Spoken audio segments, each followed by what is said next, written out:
cara qashar sholat dalam perjalanan.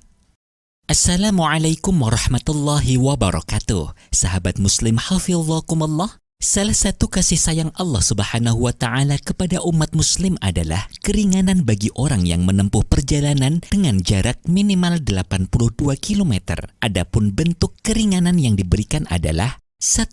Meringkas jumlah rakaat sholat yang disebut qashar. 2. Mengerjakan 2 sholat dalam satu waktu yang disebut jama'. Dasar sholat qashar adalah firman Allah Subhanahu wa Ta'ala, وَإِذَا ضَرَبْتُمْ فِي الْأَرْضِ فَلَيْسَ عَلَيْكُمْ جُنَاحٌ أَن تَقْصُرُوا مِنَ الصَّلَاةِ. Artinya, apabila kalian bepergian di muka bumi, maka tidaklah mengapa kalian mengqashar sholat kalian. Al-Quran Surah An-Nisa ayat 101. Sahabat muslim hafizakumullah, qashar adalah meringkas sholat 4 rakaat menjadi 2 rakaat. Syarat mengqashar sholat sebagai berikut. 1. Sholat yang boleh diqashar adalah sholat yang jumlahnya 4 rakaat yang meliputi sholat duhur, asyar, dan isya. Adapun sholat maghrib dan subuh tidak diperbolehkan qashar. 2. Tempat tujuan bepergian harus jelas. Orang pergi yang tidak jelas arah dan tujuannya tidak diperbolehkan mengqashar sholat, seperti orang yang meninggalkan rumah sebab marah lalu pergi tanpa tujuan yang jelas. 3. Perjalanan yang dilakukan tidak kategori maksiat. Contoh kategori pergi yang tidak maksiat adalah pergi untuk membayar hutang, berziarah ke makam orang soleh, menghadiri undangan, silaturahim, dan lain sebagainya. Contoh pergi maksiat adalah pergi untuk merampok, berjudi, mencuri, dan lain sebagainya. 4. Jarak tempuh perjalanan minimal 82 km.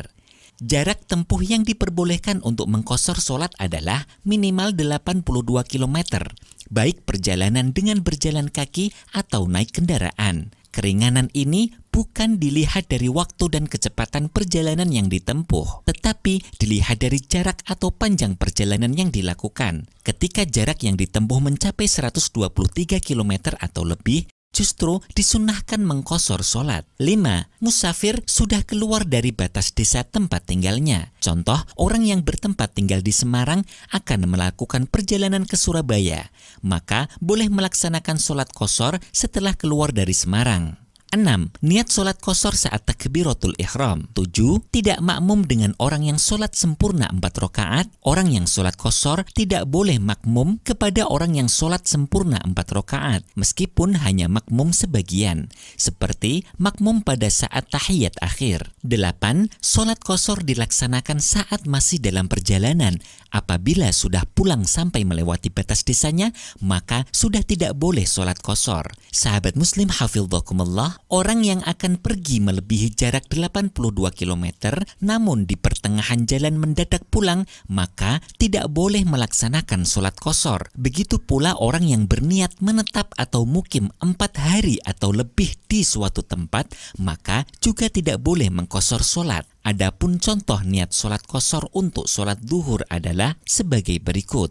Usolli fardhu dhuhri qashran lillahi ta'ala. Saya niat sholat fardhu duhur qashar karena Allah Ta'ala. Adapun niat sholat qashar untuk sholat asar adalah sebagai berikut. Usolli fardhul asri qashran lillahi ta'ala. Saya niat sholat fardu asar qashar karena Allah Ta'ala. Adapun niat sholat qashar untuk sholat isya adalah sebagai berikut. Usolli fardhul isya'i qashran lillahi ta'ala. Saya niat sholat fardu isya qashar karena Allah Ta'ala. Nah sahabat muslim hafizakumullah, demikian ini penjelasan tentang qashar sholat yang dapat kita laksanakan ketika bepergian. Semoga bermanfaat. Wassalamualaikum warahmatullahi wabarakatuh.